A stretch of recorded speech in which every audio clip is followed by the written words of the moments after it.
Service Power Plant Network. What is up, friends? It is it's the best night of the week, frankly. Who knew Wednesday would be the best night of the week? But it is. We get our weekly conversation with an industry leader, someone who really gets to have a voice in influencing the direction of the industry and what we do and how we go about our business and the way we think about it. And the energy around tonight is so ridiculously fun because of our guest and her company. We're going to talk about that. And there is a big family army out there, and I'll bet you're all watching. Before I bring Shannon on, first thing, someone's saying hi. I love it. Todd's on. Todd Strader, boom. If you, we are welcoming any and all comments, questions for Shannon. If you want us to see your name, I'm going to check on my phone. I'm going to see if I can see it while we do this. But you can go to StreamYard/Facebook. You just type in your name, and then your name, just like Todd's right there. Todd shows up on my screen. Otherwise, we may or may not be able to see you. But you are welcome to ask questions. You're welcome to shout positive encouragement for Shannon. Let's find her. Shannon is the category manager, tabletop, small buffet equipment, etc. for Edward Don. Tonight, we're going to hear her story. She's, we all know her, and it's going to be a fun chance to see another side of Shannon, and maybe we'll get into some personal stuff and things she's overcome. Let's go see if we can find her. Everybody get ready. Yes! Shannon! What's up, party people? Yeah! Oh my gosh, I love it. Is there ever a room that you go in or a meeting where the energy level doesn't just get ratcheted up a few notches? I mean, I guess it depends on the subject of the meeting. There's some that maybe I bring big energy, but it's not the most comfortable conversation that's got to happen, but try to bring the energy in some way. I love it. You're matching it. I love the spirit, Shannon. Listen, I am so glad you are here. Our community is here. Pete says, nope, there isn't a meeting that you've been in that you haven't brought it. Oh, that is so good. Listen, thank you for joining us on the Food Service Power Plant Network. We're glad to have you. I'm excited to be here. Thank you so much for the opportunity to spend some time with you. Heck yes. We got some friends in the house. Heather is saying Shannon is the best. Pete agrees that this energy, your spirit, it goes with you everywhere. I love it. Todd is saying so good. Todd, I'm glad you are here, my friend. Okay, Shannon. So a lot of people watching tonight know you. But they don't know probably as much about you as they'll learn tonight. Fill us in on your current role at Edward Don. Sure. And just your story, how you got here. Yeah. So I have been with Don now about 15 and a half years, which is unreal. Time goes so fast. And my time with Don has all been spent in the merchandising and product management space. So I really started at the lowest level and kind of entry level position in my current department. And I've been fortunate enough to have opportunities to kind of work my way up, take on more responsibility. So I've worked on a variety of different categories throughout my time with Don. But since 2012, I started with tabletop and then took buffet a few years ago. And just recently got the opportunity to take on our furniture and linen textile categories. So what's really cool about that is me and my team, we get to manage all the front of house categories, and that really helps us, create a cohesive strategy. So that's really exciting. So I've been with Don 15 and a half years with a small asterisk. I left Edward Don for 16 months back in, the years start to run together, but back in 2010 or so, actually left for about a year and a half and went to Grainger. So for anybody familiar with the, in the MRO space, parts and supplies and maintenance and repair, and I was in product management for them. But it's a testament to this industry. It's a testament to Edward Don as a company. I was so fortunate to have the opportunity to come back, and had left on good terms, and so got to come home. I always say that, by the third day that I was back, it felt like I never left, and it truly did feel like I was coming home. And again, that is a testament to the industry, but even more so a testament to the company. Most of my career I see Pete's comment there. I have to say, I did get one really good thing out of leaving Don for that short amount of time, and that was I met my husband at Granger. So huge win. Yes, huge win. So most of my career has been at Don. Prior to coming to Edward Don, I worked for a printing company that printed labels for the food, beverage, and health and personal care packaging industry. So a little bit of some adjacencies there, but really a different world. And I did some marketing analyst work for them, and then found an opportunity at Don, and that kind of started that journey from there. So most of my career has been with Don, with a couple of experiences and a couple of different avenues. So fun. You exude what I think of as Don in terms of the energy, the way you all carry yourself, you exude that, Shannon. And so, you and Pete and Steve and everybody at the top, you can tell that it trickles down to all your team. So here's my question. What is it about, first of all, I said at the beginning, when I put this event out, it was Super Bowl night. And I'm sitting on the couch watching the Super Bowl. I'm creating the event. I'm taking your picture, putting in the little placard we do. I'm putting it on LinkedIn, thinking no one's going to see this. No one's on LinkedIn on Super Bowl night. Within like 10 minutes, there was an army of Edward Don people just sharing this event all on their LinkedIn pages. It's never happened to any conversation we've had. You guys are, the word family gets described a lot when you talk about one another, and it's just this high energy family. What is it about Don that creates that? It's a variety of things, but I think at its core, the Don family and the executive leadership team of the company, they really keep people at our center. And it starts with our customers. So we all have this guiding principle of take care of the customer, service the customer, bring them solutions to run their business better. And so we start there, but then just after the customers, it's the people within our organization and our business partners, even outside of Don. So I think the fact that Steve Don, the Don family over time, Bob Don before him, the people have always been at our core. And when you've got the right thing at the heart of your business, it's kind of hard to not have a good culture. And I think I was explaining to you that not only does the company have this great camaraderie, but our department too. The product management, merchandising space. I'm fortunate to work with a great team, to have a great leader, and I'm not just saying that because he's watching. But so we've got the kind of the double whammy, the 1-2 punch of a great department, a great team, but working for a great company. And entertainment and hospitality is at the core of what we all do. So it's kind of hard to not have that sort of fun-spirited, work hard, play hard, spirit at what we do. And so all of those things sort of contribute to the great culture at Don. Man, I love it. It's you live it out both for your customers and the way you talk about it, the energy and the culture you have. You talk about your customers being the core of it. Someone once said to me, I don't know where I heard it, but all sales is a transfer of enthusiasm. And you're transferring your enthusiasm for your product or your company or the way you do business, and you're transferring it to your customer. And then you've got partners, and then you guys have an incredible way of doing that, I think. And probably a part of that is knowing that your customer really is the first, that they come first. Yeah. And I think when you're all focused on the same goal, it really helps, so those are our tenets and principles that are just reinforced for us as an organization. And there's a lot of areas for fun in what we do. I mean, nothing's black and white. And so, again, bringing solutions to customers or solving a problem for a customer, while I'm not directly in sales and out in the field every day, there's a big component of my job that is about sales and helping customers. But I can't imagine there's no bigger rush professionally when you solve that problem for a customer, you bring them a unique solution, and you help make their business better. I mean, professionally, that just, again, sounds like such a rush to me. Heck yeah. Solving problems and getting to fill the gap for customers and help make their needs and dreams come true. It's really gratifying. That is our buddy, Josh Callahan. Josh, what is up, my friend? Hi, Josh. Hi, Josh.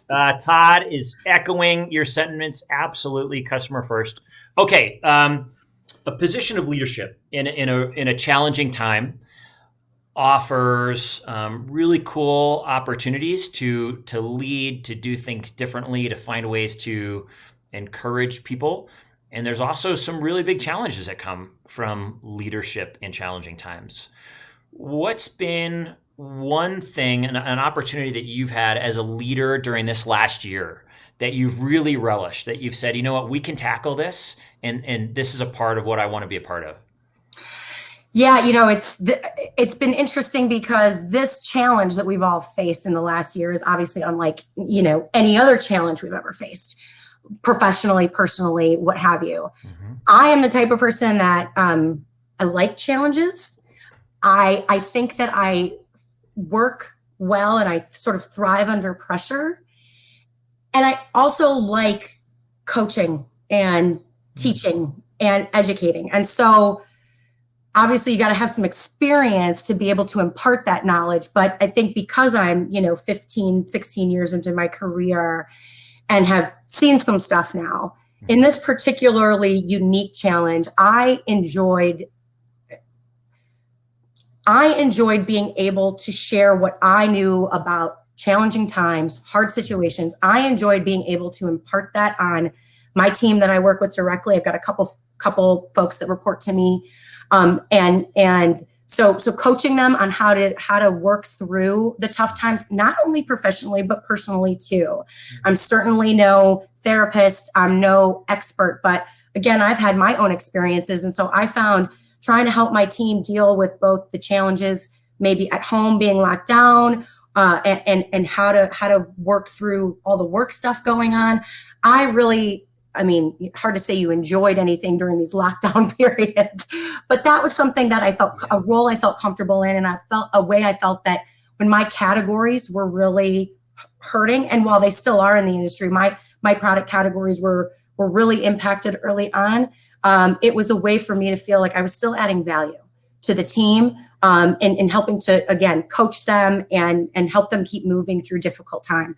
I also, I think that because, again, my categories were impacted, it gave me an opportunity to try to say, how else can I help? While my area of expertise might be tabletop, buffet, front of house categories, obviously I've got, 15 years of experience to try to help in other ways. So we were also, my team, trying to find ways where we can use our skills to help our peers and our counterparts who, maybe were having other challenges or opportunities at the time. So that was one area that I really enjoyed. But I will say that too, at my core, I'm a pretty empathetic person and compassionate person. And so I had to be careful. Energy is transferable. And as I was helping and coaching and trying to be a good leader, it could be a challenge not to absorb all the energy that people were feeling. And, through a lot of the last year, a lot of that was negative. Yeah. And so I had to be careful not to take on too much emotionally, or make sure that I was taking time for myself, and making sure that my brain didn't get lopsided and overwhelmed in a way that then I struggled to come out of it. So it can be such a blessing to be an empathetic person who can help with the people aspect of life, but you do have to be careful that everybody else's challenges and concerns then don't add on top of your own. You know what I mean? So as a leader, there's a balance. You got to take time for yourself. You've got to feed your soul so that you can replenish that energy to share with people. Oh, Shannon, good Lord. First of all, I would just echo everything you said. And I think the role that you get to play when you've weathered a lot of storms, and I think of it like a ship just going through storms at sea. Someone going through their first or second storm is freaking out, and that boat is rocking, and they don't know how to handle it. So I think when you're someone who's been through a lot of that, and so to offer that guidance and to provide that value, there's nothing that we want to do more, all of us in our organizations and our communities, than add value. It's what gives us a purpose. So right. I love that. And I appreciate your ability to set some boundaries and to know what you can and can't handle, when you need to turn some things off. You said you need to take time to fill your own soul. Can I ask, what are some of those things that you do? So when you've gotten off a day and people have been venting and it's been hard and someone's going through something really rough and you feel that, you're absorbing it because you lead this team and you're a part of this community, What are some of those things that you go to fill back up and take care of Yeah. you?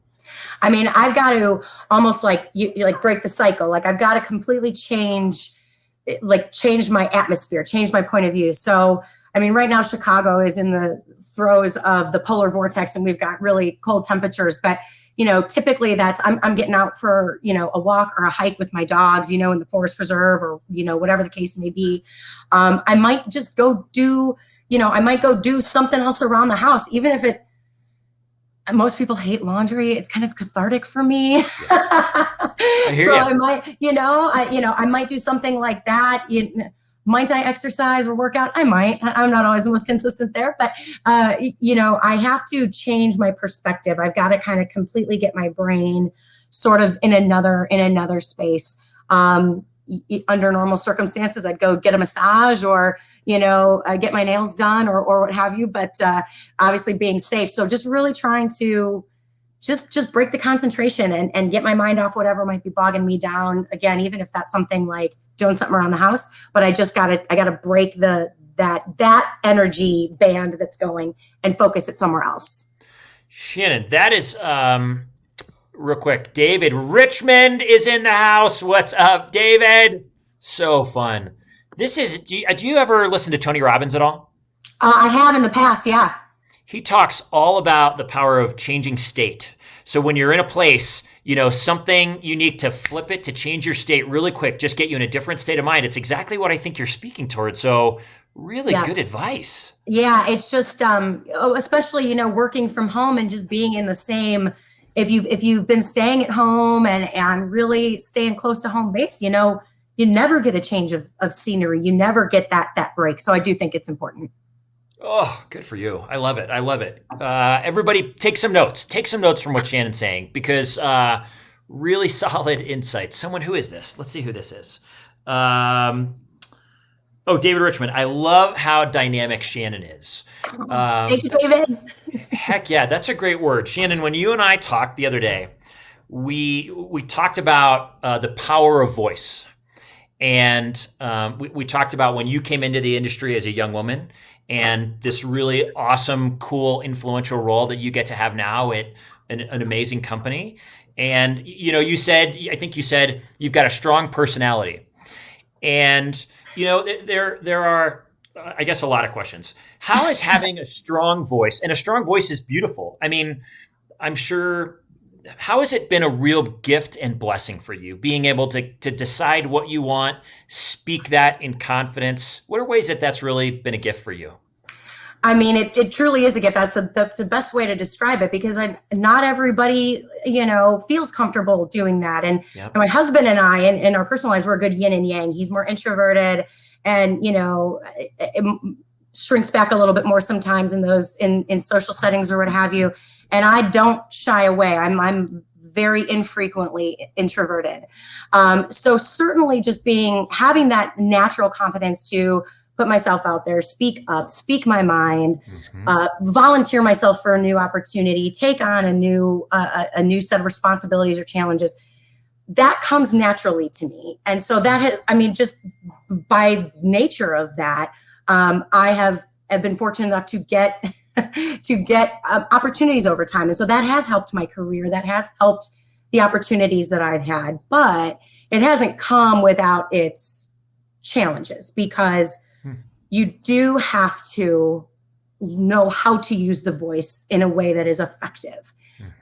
25-year-old Shannon, yes, you might describe her as having an outgoing personality and a voice. I don't know how inspiring that voice might have been back then. It might have been a little bit more of just a, piss and vinegar type of voice, And so I really did have to learn over time, just being loud doesn't get attention, doesn't get the right attention, doesn't necessarily accomplish what you're trying to accomplish. And I've been fortunate to have some really great leaders and mentors over the years.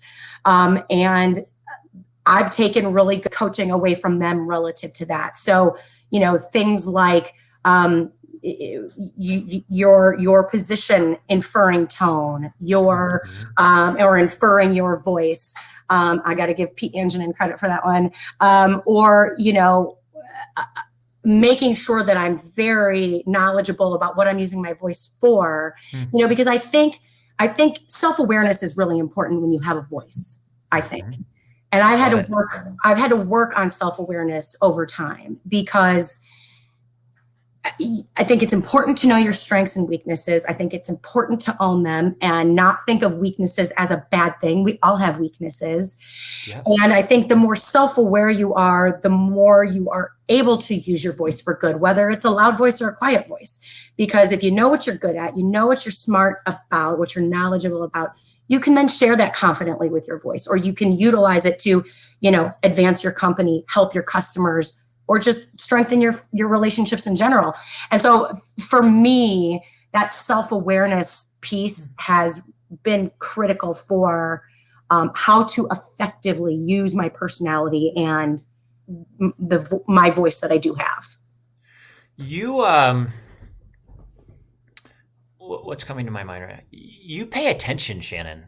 You're, there are a lot of people that go out there and they do their thing, and there's very little introspection, very little self-reflection of, is this working? Here's the goals, here's the agenda, here's what we're trying to build. Is it working towards that? And I think a lot of people are sometimes afraid of looking in the mirror to see ways that the actions they're taking could be helping the cause or holding back the mission. And so I love that you're confident enough in you to be able to say, you know what? This part of how I'm doing it is working really well, and here's something that I can work on. I think that says a lot about who you are and your strength to look in the mirror that way. Yeah, and I think a big part of it too is, I think there are some principles and some tenets for myself that I kind of try to keep at my center, to keep me from going off the rails too much, to keep me from being too aggressive, or to keep me from being too passive in some ways too. And so I just always try to remember that really we are all just human. We all have struggles, challenges, especially this last year. And I think if you just go, whatever situation, I think if you just go into it knowing that you're talking to a human being, you're talking to somebody who has some of the same fears as you do, some of the same wants as you do, some of, all of that. And you just keep in mind that we are all human and nobody better or worse than anybody else. It can really help you advance and help you go a long way, because it makes conversations easier. It makes hard conversations a little bit easier. And it just makes you more, I think it also gives you a little bit more confidence and a level of comfort when you just know that you're just talking to another human being across the way, or you're just talking to 20 human beings in front of you in a presentation. And so I think when you try to keep that in focus, that can really help center people. Yeah, to realize we're all going through stuff. We're all talking as humans. I think one of the gifts of this period of time of COVID is the recognition that we're all just people. And whether it's because dogs are barking in the background in our meetings, or kids are running in, or, all the different things that happen, if ever there was that leveling of the playing field of we're all just trying to figure this out right now, I think this is the time. And I think it's beautiful that you recognize that. You have always been so inspiring. Who is that? Dave Anastasi. Dave, you're awesome. I love the encouragement. Our buddy Rob Connolly. I love this phrase, the thoughtful strength. Strength can be used in a lot of ways. It's very thoughtful and intentional, Shannon. Todd. I'm sorry to interrupt, but I do want to say I've had to work on that. That is, if there's anything that I could say about my experience and how I've ended up where I'm at, I've really had to take mentorship and coaching to heart, and I've had to work on myself. I've been blessed with certain skills and certain talents, but it takes work to hone some of those natural abilities that you've been given. Well, that to me, that part right there is what makes it, that's the beauty in it, is that you've been intentional and said, I'm willing to work on this. I'm willing to grow. I want to be able to communicate the way that affects you well, that affects our organization well and me well. I think it's great. Todd says, so true. Love that we are in this together. Todd, boom. Nancy Omasta. Oh, Nancy, great conversation. Thanks, Nancy. Thanks for being here. What's this one? Mutual respect is what drives relationships. David Richmond. For sure. It's hard to have an honest conversation two-way if there isn't a mutual respect there of what we're hoping to accomplish and how I want to treat you as a human. That's really well said. Such kind and thoughtful advice. Deirdre Flynn is on. Nepham. Hey, friend. Oh, so great. This is Kenny Bazowski.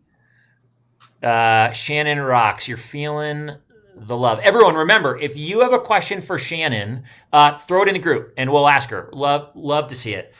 Shannon, I am, I don't know, I'm awed so far in our first 27 minutes. This is really fun. Okay, any advice that you would have? So, and then it's going to segue into our next question.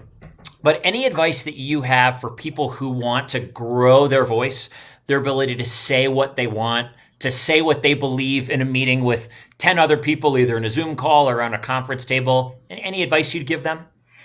I mean, it's hard, like I said, because some people just, naturally have some apprehension around those types of situations. And so I think confidence is key, but confidence doesn't just happen. Confidence is built out of, you're educated about what you're talking about, or, you have a point of view and a perspective that nobody else has. Even though I might have the same role as 3 other people on my team, or in a customer service department, you could have 20 customer service people who ultimately all have the same role. Yeah. Not everybody has the same experience. Not everybody has the same whatever that they've been working on. And so I think for people who struggle speaking their mind or speaking up, if you keep in mind that nobody has your point of view, and that alone may add value to a conversation, to a meeting, to a problem you're trying to solve. And I use the then what game, and I can't take credit for that. That has been passed down to me from different people over time. But okay, if you speak your mind, what are the options that could happen? I guess you could be ignored. Somebody might say no. Or best case scenario, somebody says, well, wait, that's a really good point. I never thought about that. And you start to unpack it and pick it apart. And if you didn't speak up and give your point of view, that may never have happened. And so it's like when you think about the worst that could happen, or, okay, if somebody refutes what you're saying or rebuts what you're saying, then what? Mm-hmm. Maybe the conversation moves on, or you say something back. And so I think if you just, you tell yourself that, like, what's the scariest thing that could happen? And is it that scary? A lot of people think the word no is a bad word. No is not a bad word. Some people think it's a scary word because it might infer confrontation or something like that. And when you think about how much all of us say the word no in a day, it's not so scary, right? Yeah. So if you just think about what's the worst that could happen, if this happens, okay, then what? And is it that big of a deal? And I think when you remove those stigmas of what's so scary about speaking up or speaking your mind or what have you, you can really start to see that it's not quite so scary. It's not so bad after all. That's really great advice. The amount of times and I hadn't thought of it before you said that, but that I felt small in a room and therefore I didn't want to say something and threw it out there. And you're right. You never know when it's a different perspective that people don't have that's like, maybe that'll work. The other thing I think about all the time is, oftentimes the best perspectives are for the people that have been in the room the least, because everyone that's been in the room the longest, they're all thinking a certain way anymore, right? They know how the game's supposed to be played. And sometimes you need that voice of someone who doesn't understand the way the game's supposed to be played or the way that we've solved everything in the past. Here's how we've always done it. Well, maybe you need the voice of someone who has no idea. I agree. And I think the other thing that can happen organically is, if you speak up, give a new idea, give a thought, whatever the case may be, what may happen over time is that people may start to recognize that you've got a real flair for something, that, maybe as a team, we're talking about something and one person always gives really great creative ideas. Well, okay, maybe we need to hone that person's marketing skills, or we need to hone something where there's something here. And so I think you sell yourself short too. Not only does the team or the group or whatever not benefit from your potentially really good idea, but you could miss out on developing this part of yourself and exposing this part of yourself that could really be valuable, or bring you new opportunities. So I think that that's important for people to keep in mind too, is it's not what you're saying, or what you're saying isn't the problem. But if you don't say it, it's what you're not saying that could be the problem. And which would you rather have? Would you rather be afraid that you said something and okay, it just fell flat or didn't go anywhere? Or would you rather not say it and run the risk of not being seen for the good idea that you have? I think it's brilliant. And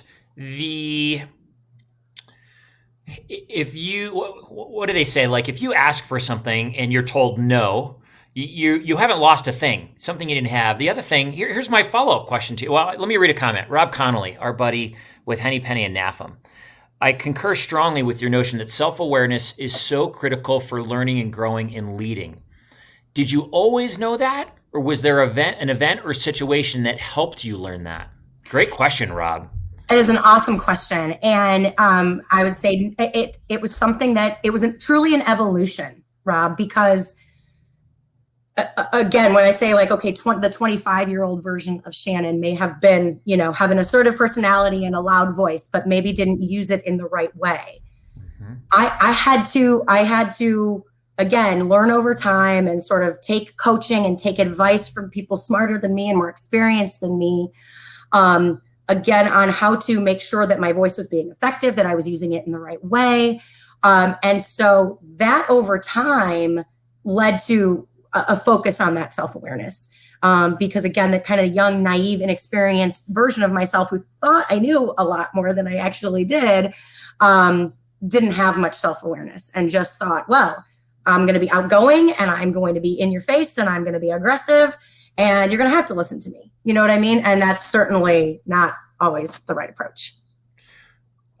Really well said. This is awesome. There's a lot of learning nuggets. Someone said once, confidence is simply is built by surviving a risk. And, you said confidence doesn't just show up, right? It's you survive, you take little risks. And maybe it is in that meeting, you know what, you raise your hand and say, well, what if this? Or how about if we looked at it this way? And you know what? The moment you get that recognition and someone says, you know what, maybe they're onto something, that's a little bit of confidence. And the more of those little moments that we all get, the greater our confidence grows. Here's my last follow-up question to this, because I know we have tons of questions.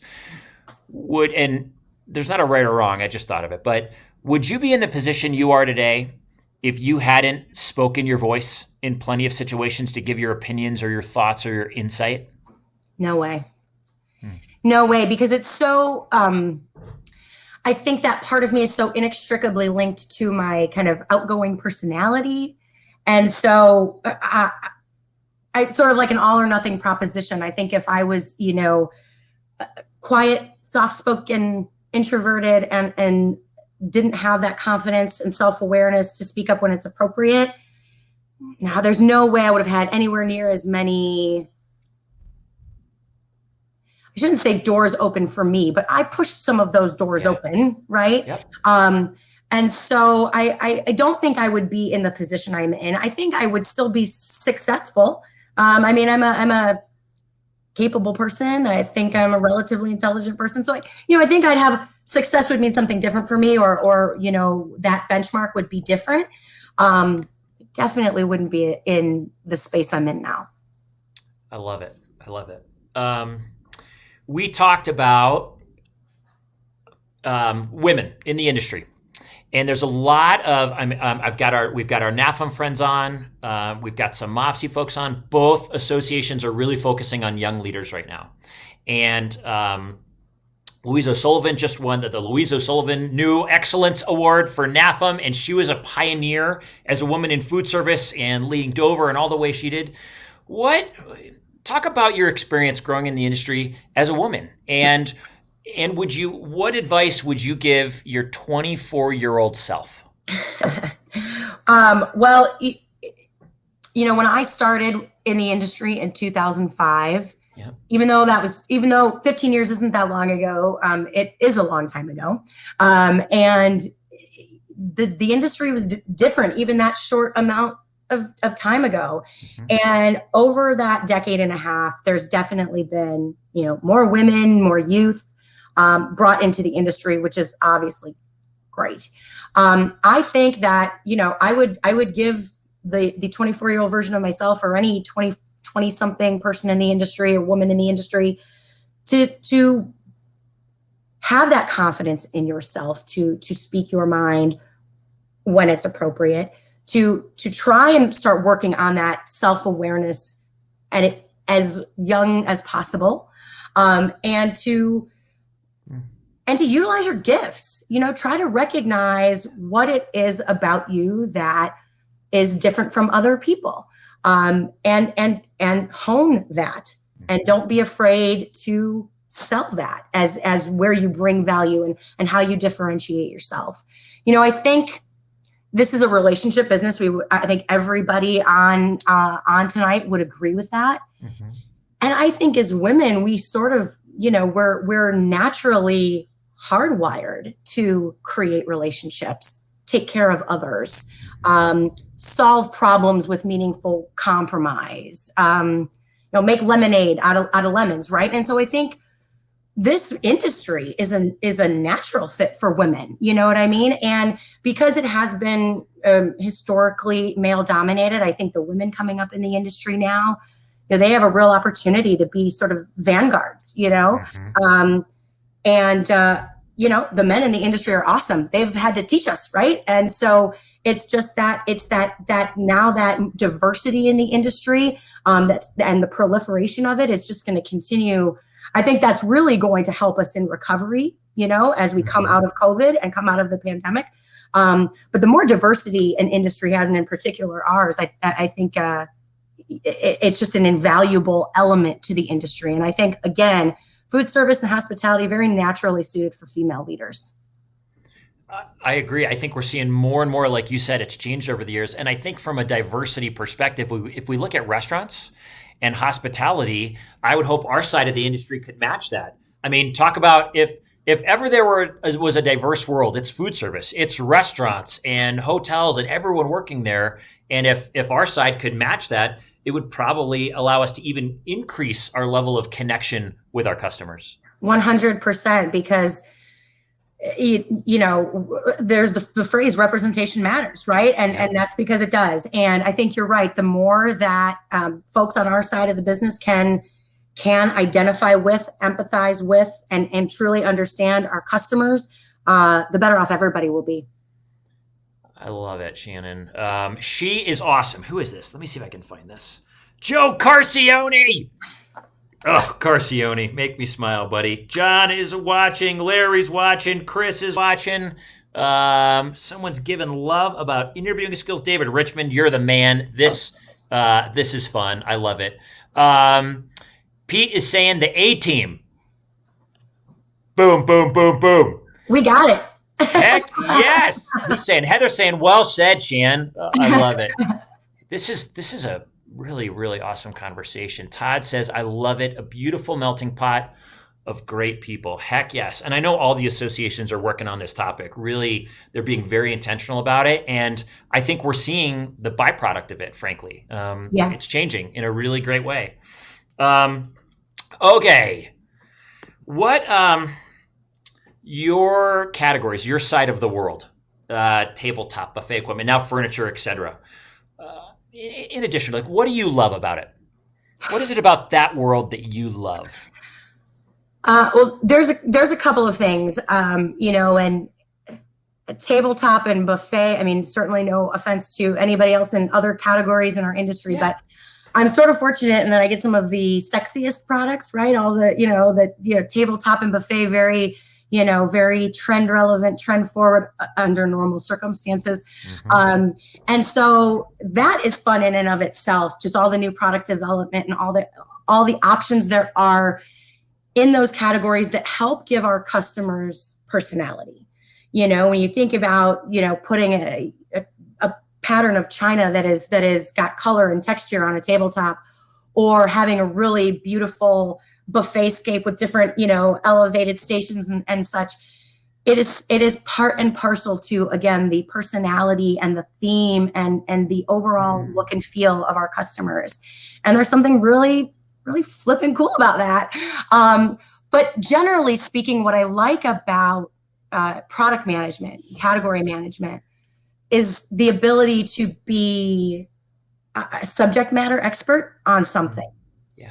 And certainly no offense to anybody who is a generalist in their field, but I think it's so cool that, I mean, and it doesn't happen overnight. It's not like I took over tabletop in 2012 and by the end of 2012, I knew everything there was to know. It takes a long time to learn a product category. But once you've really kind of gotten in your groove, I just love that myself and my team are kind of the go-tos, for our product knowledge and everything, because that means that to a degree, we're uniquely qualified to help bring those solutions to our customers, to our sales reps, to our business partners. And so I really love that aspect of product management.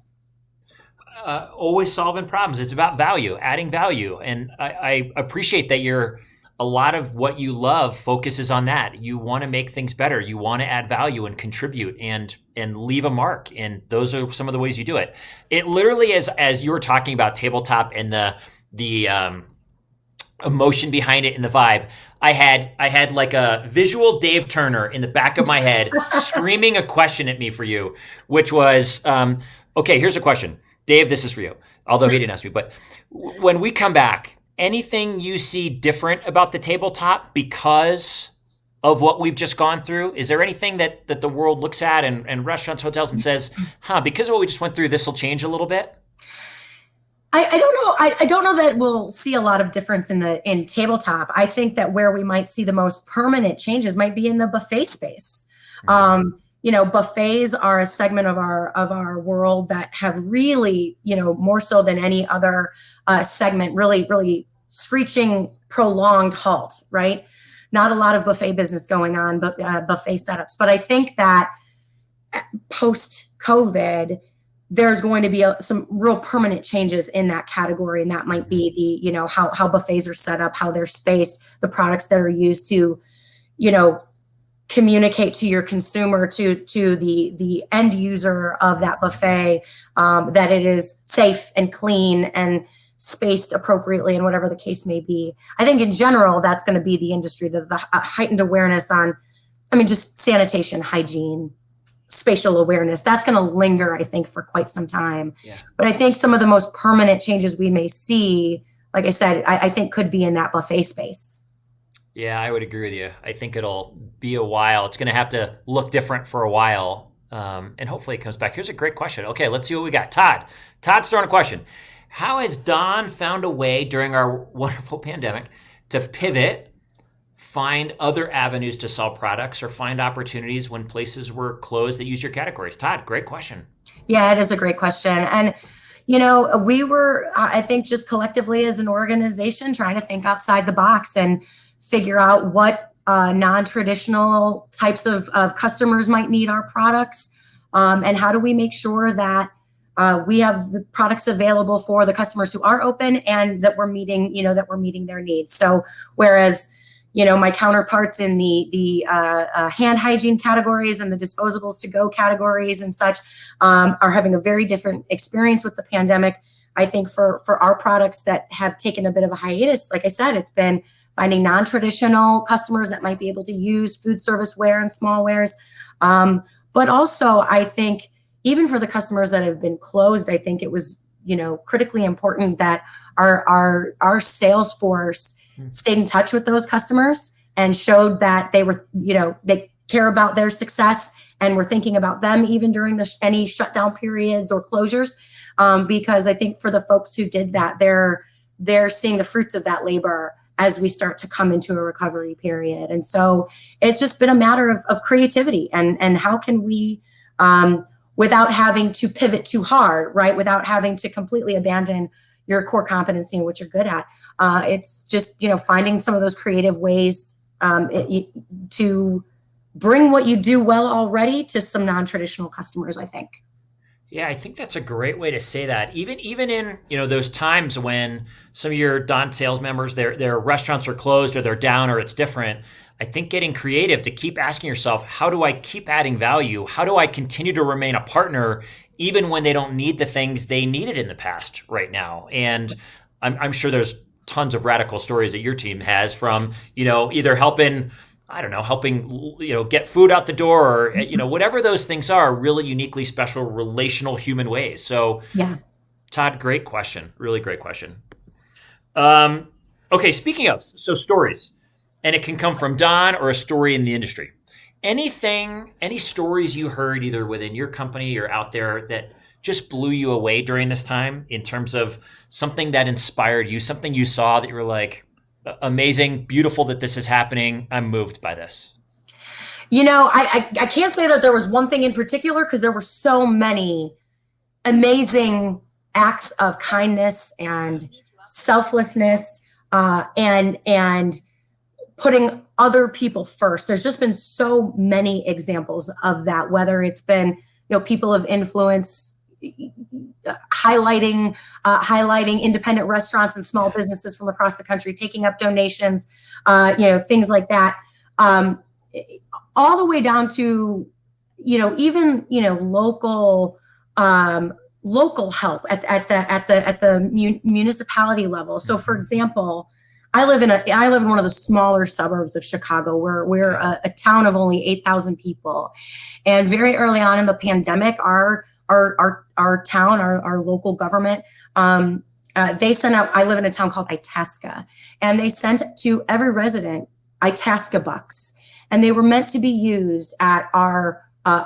restaurants, our food service, our food service customers in town, some small businesses in town. We do have a couple of hotels. So it was meant to give residents some coupons, right? Some cash to use, but to patronize our small businesses, in particular, our restaurants, our sports bar, our wine bar, that kind of thing. And it warmed my heart. It made me so proud to live here. It made me proud to be in this industry because it was such a great example of, a government entity wanting to help their people, but also help their businesses. And so from small little things like that, again, up to the big influencers on all the social platforms and everything, trying to bring awareness to independent restaurants and such, it's one of the things that I think, has kept a lot of people kind of going because it's so easy to get mired down in the negative. So I can't say there's one thing because there's just been so many of these acts of selflessness that I thought were just so touching. That's beautiful. I hadn't heard of a town doing that. I love it. That is awesome. I think you're right. That is awesome, Todd. Pete, I wish my city would pay me to go to the wine bar. I mean, you have to spend money too, right? So it's good for everybody. Like the people get incentivized to go sit at the wine bar, but you also got to spend some money, which is good for all of us. Well, Pete, we'll send you some Shannon bucks or like some food service power plant bucks. Go spend it at the wine bar, brother. Although I kind of want to be there with you. I'm not going to lie. Everybody come to Itasca. Done. We're in. Todd is loving that. Who is this? Let me see if I can tell who this is. Oh, Chris. Chris Gore, love that your town did that. So amazing. You're right. Who's this one? David. Whenever I hear the word pivot, I think of Ross in Friends. Me too. But I love the word. So it's like we harken back to Friends. Oh, this is great. Who's Heather? Heather, I would have used all my Itasca bucks at Keen's Bakery. Oh. It's one of the places that has like donuts the size of your head. It's amazing. And she's right. And we have used quite a few Itasca bucks at our bakery and our sports bar / pizza joint and the wine bar for sure. Heather, you nailed it. Awesome, man. The donut's the size of my head. That sounds heavenly. I'll have to make a trip up there. Get that as my territory someday. We'll see. No. Okay. So when we're back out there and we're back sharing meals and we're doing shows and we're doing what we do, what do you think that we'll recognize and do differently that we didn't recognize before? I think some of this, the social distancing, the spatial awareness, the hyper focus on, cleanliness and hygiene. I think those are these things that are kind of here to stay to a degree. Mm-hmm. I think it's going to be quite it's going to be years, I think, before, if ever, that those kinds of things are abandoned. But I think that profitability and survival for food service and hospitality operators, is still going to push us back more to where we were before. So I'm optimistic that life is going to look, quote unquote, normal again someday. But I think we're further away from that than maybe we originally thought we were. So I think all of those, just those practices that we've been doing for a year, as the wife of a bit of a germaphobe, I think that's going to be a welcome thing. But I see somebody say we won't be blowing out candles on a cake. That I think is true. When you think that we've just been kind of blowing particles all over birthday cakes for centuries, it's kind of interesting. I agree with that. So those kinds of just awareness things, I think are going to be very prevalent. When we come out on the other side, and those are going to be around for a while. I agree with you. That will look different. What will wear a mask before blowing? Todd says yes. Yes, sir. I saw the other day. It was someone in our family. It was my father-in-law's birthday, and there was a little GIF on the phone thing, and it was a guy trying to blow out birthday candles with his mask on, and instead he just grabbed the hairdryer and he just blew them all out because he's like, I can't blow on this thing, so I'll just blow them out with the hairdryer. That's perfect. I love it. Shannon, here's a question. We're built by the things we overcome, right? The things that you feel confident and capable of handling now are because you've handled things in your past, something that taught you that you had what it takes, that there was strength inside you. What's a challenge that we may or may not know about that you overcame that really taught you that you had what it takes? Wow, that's a really good question. I think how I'd answer that is that it's not just one thing in particular that I've sort of quote unquote overcome. I think one thing that has always been important to me is sort of crafting an authentic life. And what I mean by that is not that I have to go do odd things that most people don't do. I'm not like that, but having the confidence to sort of be able to maintain what I want in life, or the direction I want my life to go, without giving into sort of maybe societal expectations or expectations that inevitably your tribe of people may have for you, whether that's friends or family. And so really over time, for me, it's been what has taught me of what I'm made of is when I make those decisions about what I want for my life, even if those don't fit, again, certain expectations or certain norms or whatever, I haven't let that deter me. And so some examples of that, my husband and I, we don't have children, and that is by choice. Not still, even today, not a super, super common thing, though a bit more prevalent. My decision to, when I left Don for that short amount of time, I had obviously people telling me I was crazy. Like, what are you doing? And it was a younger version of myself wanting to, maybe explore other opportunities, see what else is out there. But I was smart enough to recognize that, when I had an opportunity to come back to Don, okay, you take that good opportunity. Mm-hmm. And so, I think, like I said, it's just been crafting that authentic life, staying true to that, not giving into it for the wrong reasons. And I say that meaning compromise with my husband is one thing. That's not giving in. That's, building a life with somebody. But those other big things that maybe weren't, again, in alignment with what other people thought is right or you should do, I've always tried to stay true to what I really think is right for me and what a life that I think I can add value to others in. And so that's been my kind of evolutionary challenge, I would say. I don't know that I've ever heard a better answer to that question, because it's so easy to try to feel like we need to become what others think we should. And frankly, if I think about it in my own life, any authenticity I'm able to exhibit, just me being me, has come from people I've seen who led the way. Someone I watched who didn't do what they thought they were supposed to, didn't live the way someone said. And I looked at them and I thought, in whatever, I can't think of a specific situation, but I probably was like, that's different. And you know what? They're doing it. They're living it. They're owning it. And it gave me confidence that I can maybe think a little bit uniquely or try something a little differently. And what you're describing there is a gift to the entire rest of anyone that sees you, because that frees them and gives them a little bit of courage to say, you know what, Shannon's doing it her way. Pete says only one person in the mirror looking back at you. Pete, right on. I've never heard that phrase before, but really well said. And there is so much to be learned from that. Yeah, absolutely. And I think too, it's human nature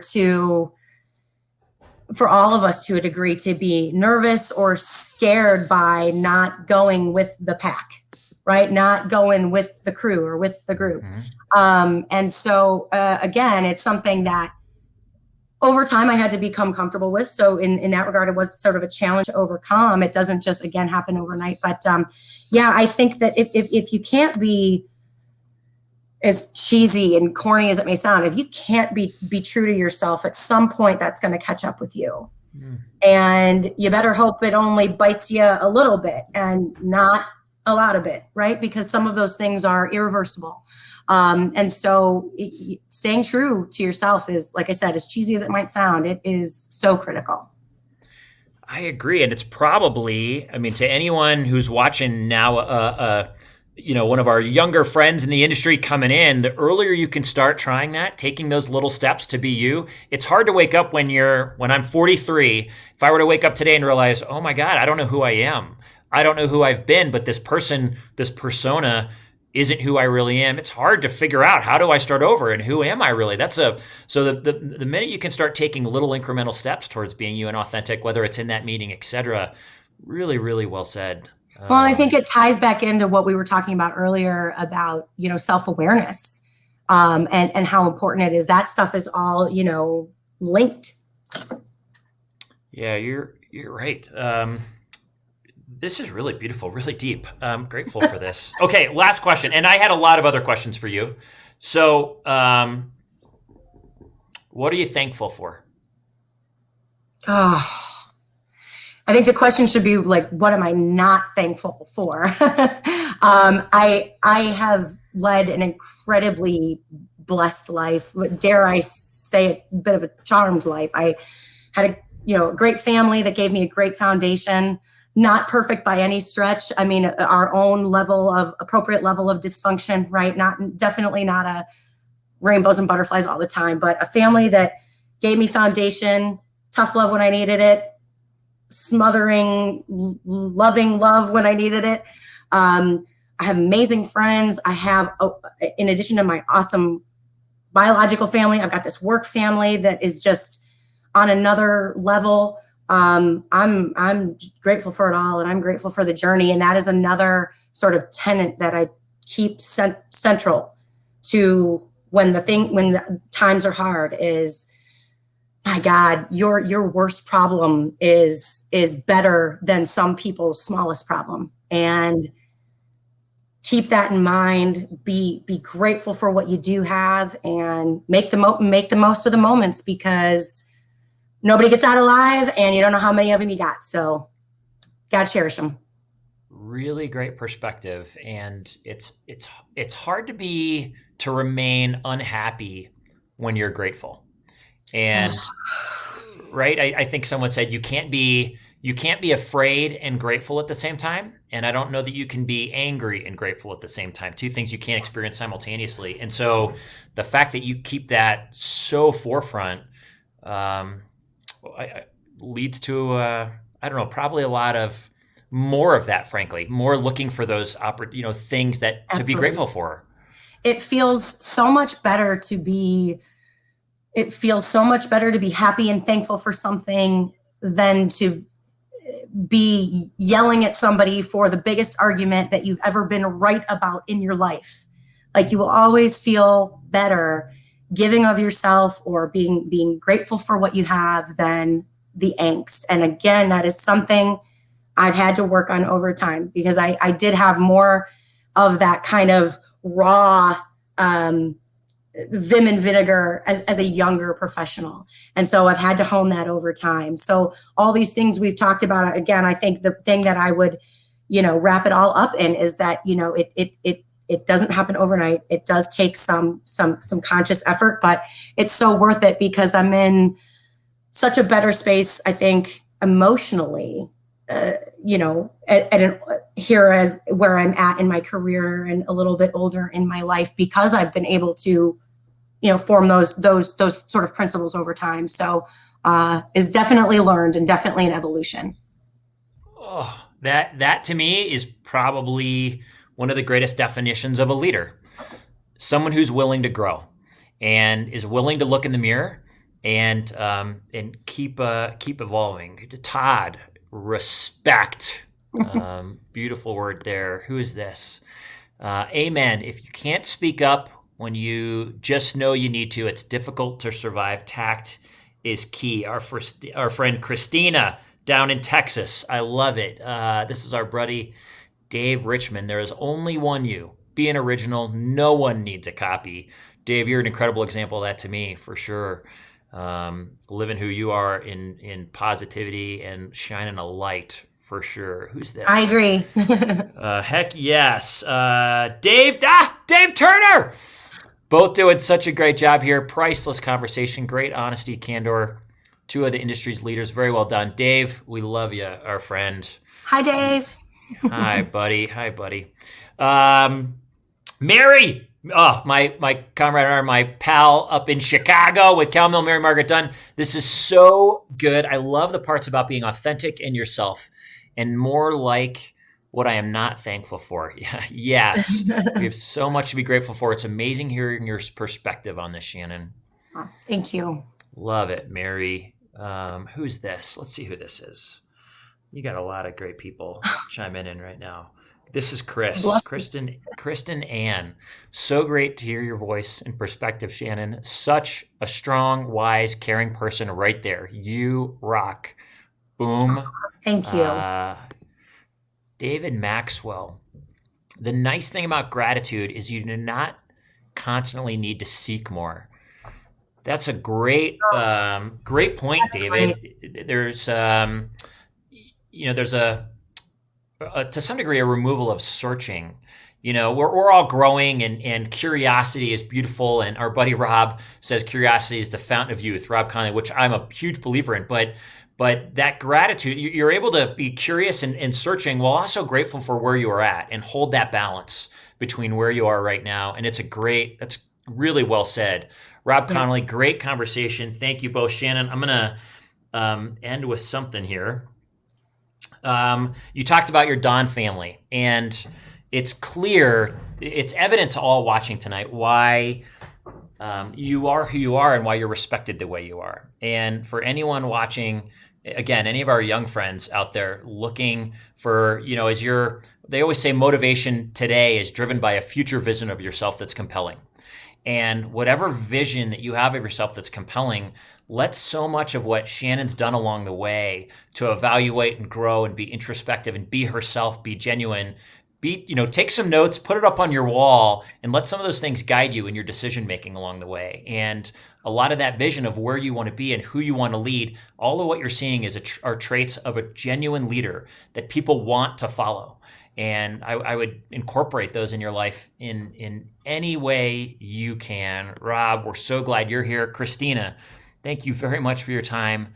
This insight is invaluable. Ed Don is lucky to have you as a partner in excellence. I would agree. This may or may not make you uncomfortable. Hold on. This is the perfect tie-in to this moment. When I grow up, I hope to be Shannon. I think there's a lot of people that do, Pete. So just so you know, sometimes we don't always get to hear what people think of us. And if I cry right now, just know that this is just what happens to me. So Pete and I connected earlier.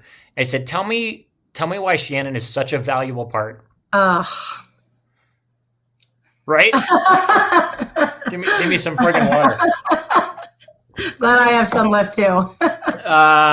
Shannon's managed a number of categories starting in Jan Sand. She is so respected at Don for fully understanding her categories and being a strong advocate for our reps, while also not losing sight of what the supplier needs. My wife calls Shannon my work sister because our personalities are so similar, and I can really rely on her to see projects through and to deliver. When we went to Ambiente a few years ago, it was obvious that it was Shannon's world and I was along for the ride. She came so prepared. She had the itinerary mapped out and made it so easy. I recently moved the furniture category to her. You mentioned that earlier, because I know she can bring the focus and growth that the category needs. I also assign projects to her unrelated to her categories because she brings such broad perspective and creative approach to problem solving. I don't say it too much internally, but I really look to Shannon as my right hand.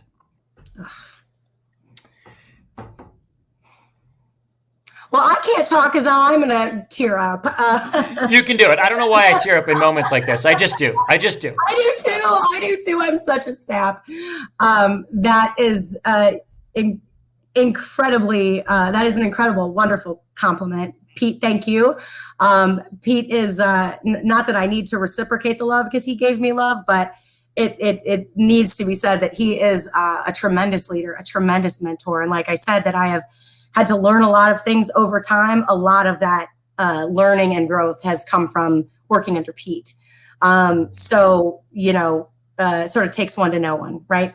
And yes, that makes me a bit emotional. We'll talk about that later, Pete. There you go. Maybe we're both in trouble. I have no idea.